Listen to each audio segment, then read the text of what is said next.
설교 말씀은 아까 18절 세례에 관한 이야기가 나오는데 성령의 세례를 받으라 이런 제목으로 나갑니다.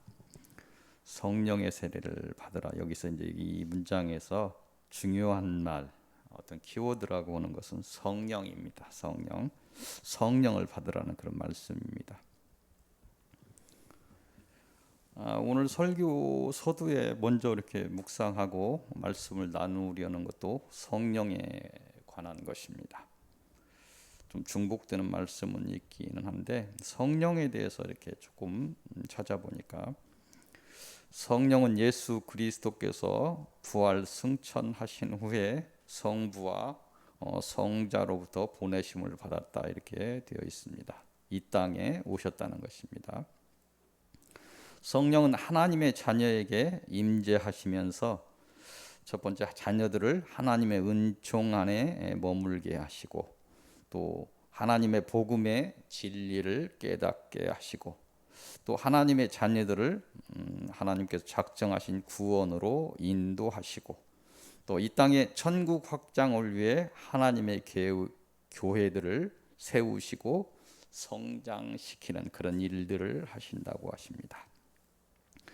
성령은 영원전부터 성부와 성자와 함께 계셨던 그런 하나님이십니다.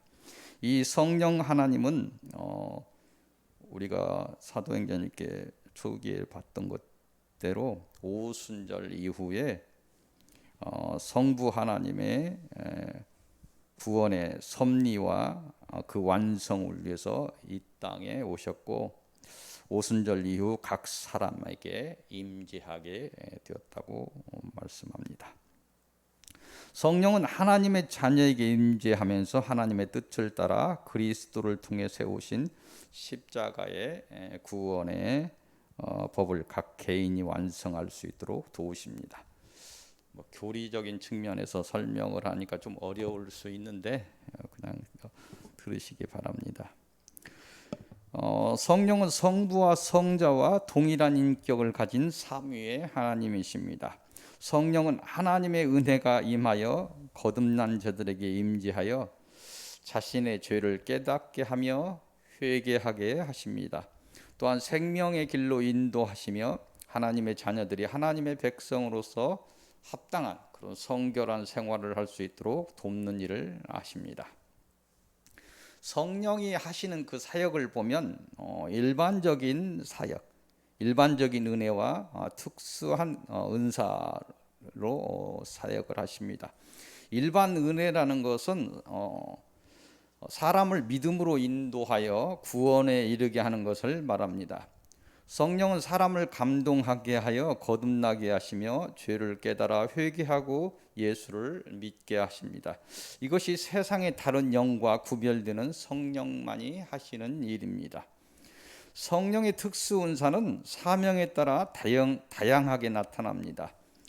이는 믿고 구원을 받은 자들을 세우는 그런 봉사를 위해서 주신 선물로 신자와 사명자들에게 다양하게 이런 성령의 특수 은사들은 나타납니다.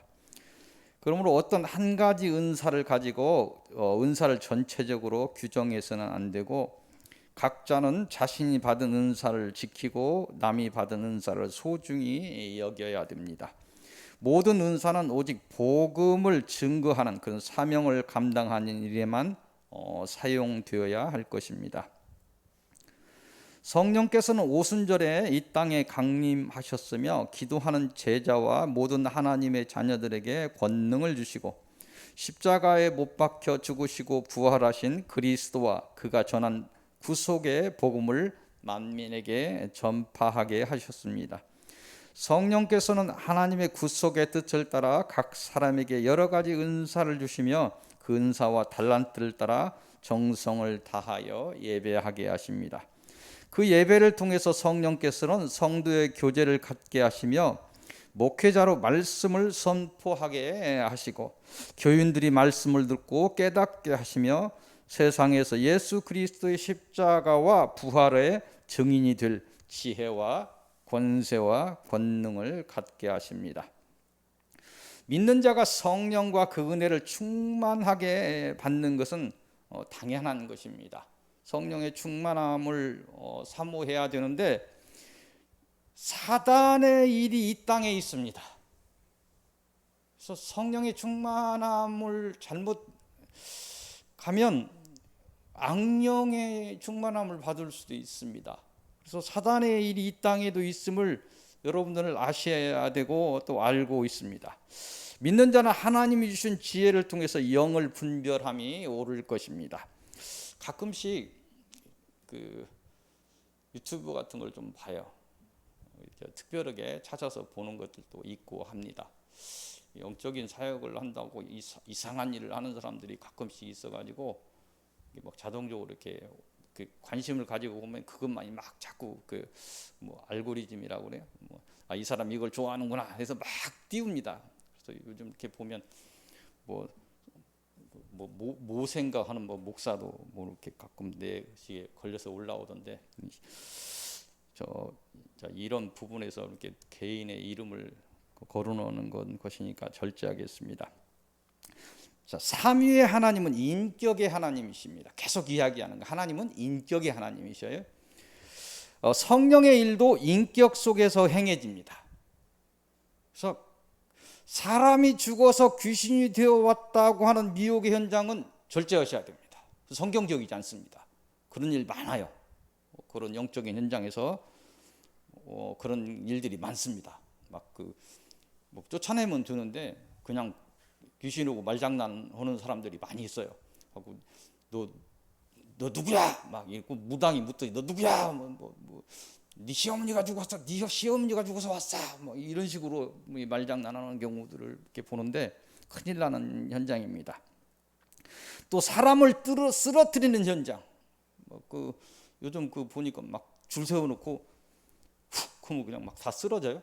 훅 뭐 마술하는 것도 아니고 그런데 사람들이 그거 쓰러지려고 막 다 줄 서 있어요. 쓰러지면 쓰러진 사람 한쪽에 막 차곡차곡 채워놓고 있어요. 이상하죠. 여러분들이 생각할 때 이상한데 이런 사람을 쓰러뜨리는 현장, 각종 기복을 하나님의 일로 미혹하는 사단과 그 종들이 벌이는 그 무속의 현장을 특별히 주의하시기 바랍니다.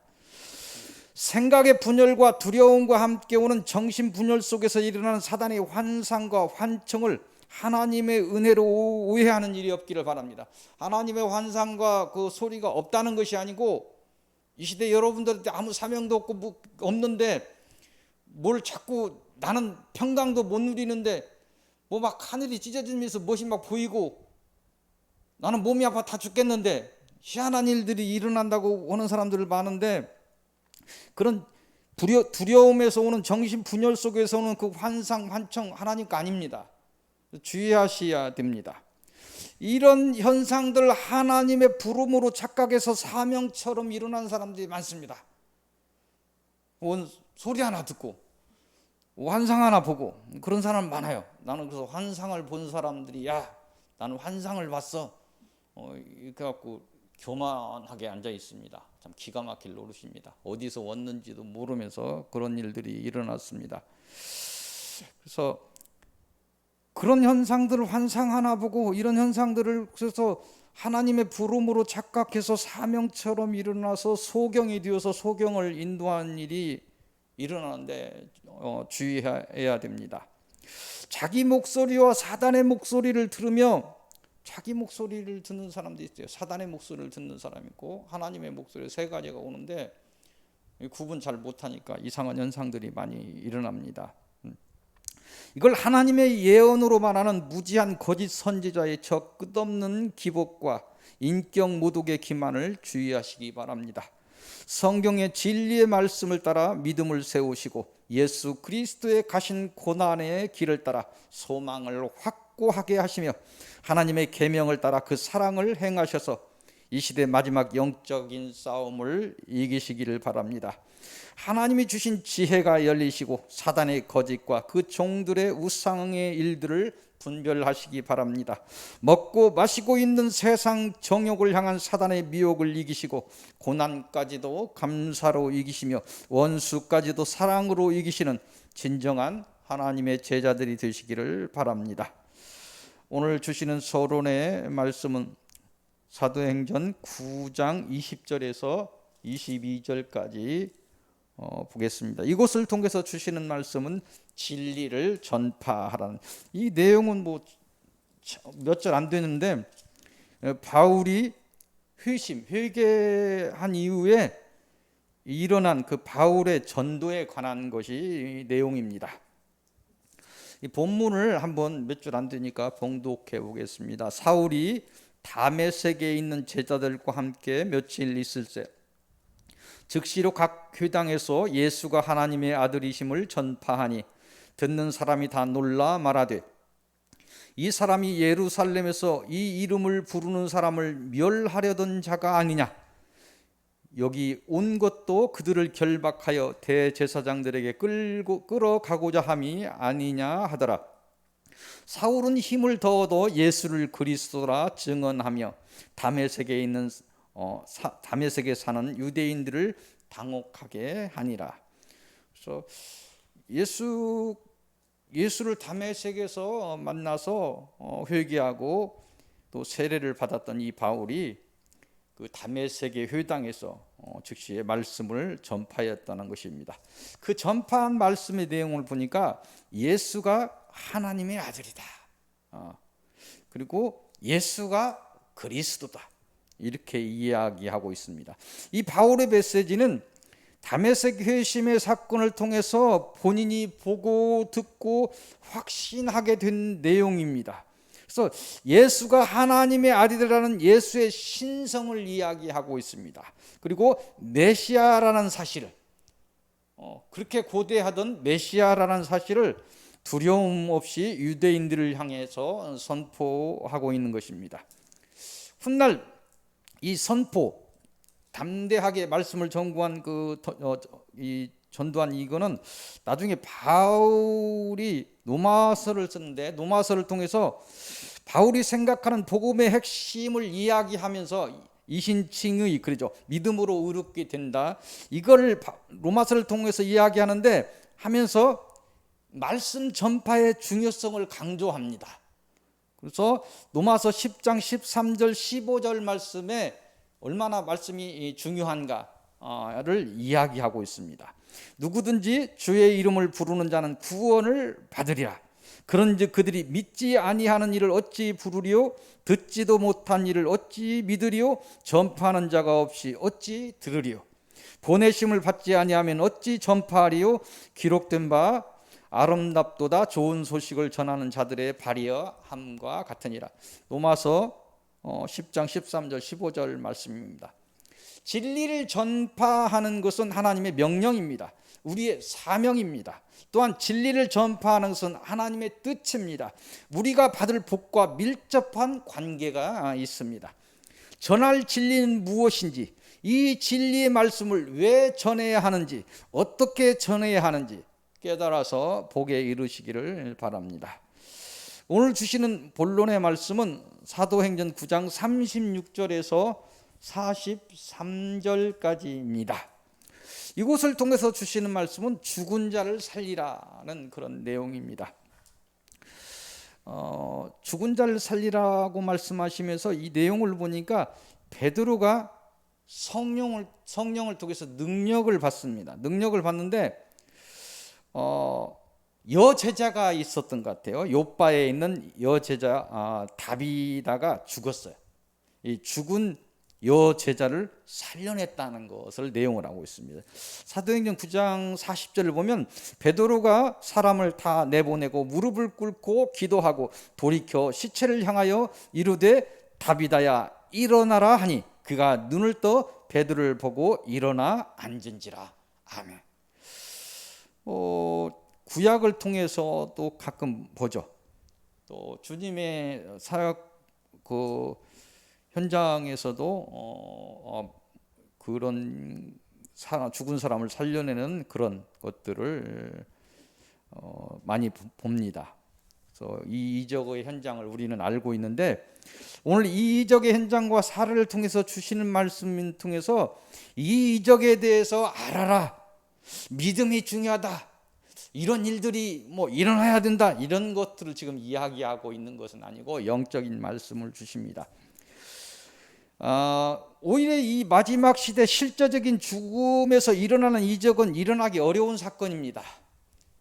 이런 사건이 일어난다고 하면 사단의 현장일 가능성이 높아요. 왜 그러냐면 지금 마지막 시대에서 예수님 당시나 지금이나 사람의 완악함이 천국과 지옥을 부는 기사와 죽은 사람이 일어서는 이적 앞에서도 믿음을 세우지 않습니다. 이런 믿음을 다 보였어도 예수 그리스도를 십자가에 달아버렸어요. 그게 사람들입니다. 그래서 분명히 복음서를 통해서 지옥에 있는 나사로가 내 친지에게 이걸 전할 수 있게 해달라고 해도 거부하셨어요. 그걸 통해서 구원을 이룰 수 없다, 이렇게 이야기하십니다. 또 지금의 때는 이적을 통해서 수많은 사람을 모으는 시대가 아닙니다. 뭐 예를 들어서 박 목사가 죽은 사람을 살리는 모든 이적과 능력을 행한다 하더라도 이 서익교회가 몇만 명 되는 교회가 되지 않습니다. 안 와요. 믿지 않아요. 무슨 일인지 아십니까? 이 마지막 때가 그렇다는 것입니다. 지금 때가, 이 마지막 때가 이적을 통해서 수많은 사람을 모으는 시대가 아니고 고난을 통해서 믿는 자를 거르는 시험의 시대입니다. 아멘. 그런 이적의 현장은 일어나지 않습니다. 하나님이 오늘 우리에게 이 사례를 통해서 주시는 말씀은 영적인 말씀입니다. 영적 죽음에 이른 자들을 하나님의 명령을 따라 각자 사명을 통해서 살려내라, 그 말씀을 오늘 주시는 것입니다. 바울이 말했듯이 누군가 복음을 전해야 들을 수 있을 것입니다. 또한 복음을 들어야 믿음을 세울 수 있을 것입니다. 주신 복음을 전해야 믿음에 이르게 할 수 있습니다. 여러분들 사명을 따라서, 관계를 따라서 복음을 전하시고 믿음에 이르게 하시기를 바랍니다. 기도로 협력해서 죽은 자를 살리시기를 바랍니다. 깨달아 복에 이르시기를 바랍니다. 오늘 주시는 결론의 말씀, 처음 사도행전 9장 1절에서 19절까지를 봅니다. 이곳을 통해서 주시는 결론의 말씀은 성령의 세례를 받으라입니다. 아까 말씀드린 말씀처럼 이 문장에서 중요한 단어는 성령입니다. 이 성령을 받는 길은 뭐 여러 가지 있습니다. 가끔씩 이야기하는데 성령을 받는 길은 뭐 말씀을 선포하고 아멘 뭐 받으면서 기도를 하면서 찬양을 하면서 여러 가지 어떤 그 예배 속에서 합해진 어떤 그런 속에서 받을 수도 있습니다. 또 여기서 이야기한 대로 세례를 통해서도 받을 수 있습니다. 세례를 통해서 모든 사람이 다 받는다는 것이 아니고 세례를 통해서 진정 하나님의 은혜가 임하고 본인이 회개하고 하면 그 겉모습이지만 실제적인 성령을 받는 일이 세례를 통해서도 일어날 수 있습니다. 오늘 서론과 본론을 통해서 주신 하나님의 말씀대로 진리를 전파하여 죽은 자를 살리는 길에서 성령의 임재에 이르게 하는 일은 중요한 일입니다. 물론 성령의 임재를 우리가 눈으로 확인할 수 있는 것은 아닙니다. 성령의 임재의 현장에서 여러 현상들이 하나님의 은혜에 따라서 일어날 수도 있습니다. 하지만 사단이 벌이는 미혹의 현장에서도 여러 현상들이 일어날 수 있음을 주의해야 됩니다. 그래서 자꾸 어떤 현상과 이적과 기사를 쫓으면 안 된다는 것을 계속해서 여기서 강조하고 있습니다. 조금 이렇게 비교할 수 있는 현상이 있다면 하나님의 성령의 임재의 현상에서는 하나님의 의가 서고 하나님의 생명이 세워지며 하나님의 구원이 일어나는 그 현장이어서 죄사함의 능력이 깊은 회개와 함께 일어납니다. 깊은 회개가 일어나면서 사단의 영이 쫓겨가고 하나님이 주시는 평강과 병의 치료들을 경험할 수 있습니다. 다 그렇다는 것은 아닙니다. 그런 일들이 일어날 수 있습니다. 사단의 종이 벌이는 현장에서는 비인격적인 쓰러짐과 이상한 웃음, 간질 같은 현상, 여러 현상, 사람이 죽어서 귀신이 되었다는 비성경적인 일들이 일어나고 그 당사자는 더 이상 신앙생활을 할 수 없는 모욕과 수치로 그런 받는 비인격적인 일들이 일어납니다. 지금 이 시대에 일어나고 있어요. 기가 막힌 현장을 성령의 현장이라고 내보내고 있는 유튜브들을 많이 봤어요. 지금 내가 며칠 찾아보고 있는데 기가 막힙니다. 또한 사단의 예언들이 일어나서 교회 질서를 무너뜨리고 교회를 혼란에 빠지게 하며 많은 사람을 기복의 종교인으로 전락시키는 일들이 일어나게 됩니다. 성경에 근거한 바른 복음을 접하시기를 바랍니다. 바른 복음에 맞는 바른 예배와 찬송과 기도를 통해서 오직 하나님의 성령의 임재와 충만에 이르시기를 바랍니다. 하나님의 은혜가 하나님의 뜻에 따라 여러분들에게 임하시기를 바랍니다. 충분한 지혜와 권능과 권세를 받으시기를 바랍니다. 이를 통해 사단의 미혹을 이기시고 사단의 저주를 물리치시기를 바랍니다. 여러분들의 사명을 위한 그런 오늘의 다짐 위에 하나님의 이 은혜가 임하여 여러분과 여러분의 가정과 기도하는 모든 사람들이 구원에 이르시기를 기도하고 소망하며 축원드립니다. 기도하겠습니다. 저희를 구원의 길로 인도하시는 하나님, 이 땅에 자비를 베푸소서. 하나님의 특별한 은총이 죄의 땅을 흐르게 하소서. 하나님의 구속의 섭리를 통한 하나님의 특별한 은혜가 하나님이 세우신 교회와 가정에 임하게 하소서. 하나님의 자녀를 향한 하나님의 마지막 구속의 은혜와 사랑의 성령의 충만함으로 가득하게 하소서. 그리하여 성도 모두가 사단의 회방을 이기고 사망을 이기신 예수 그리스도의 뒤를 따라 사망을 이기고 구원과 영생의 복에 이르게 하소서. 특별한 보호하심과 온전한 숨기심의 권세를 오늘 저희들에게 드러내소서. 예수님의 이름으로 기도합니다. 아멘.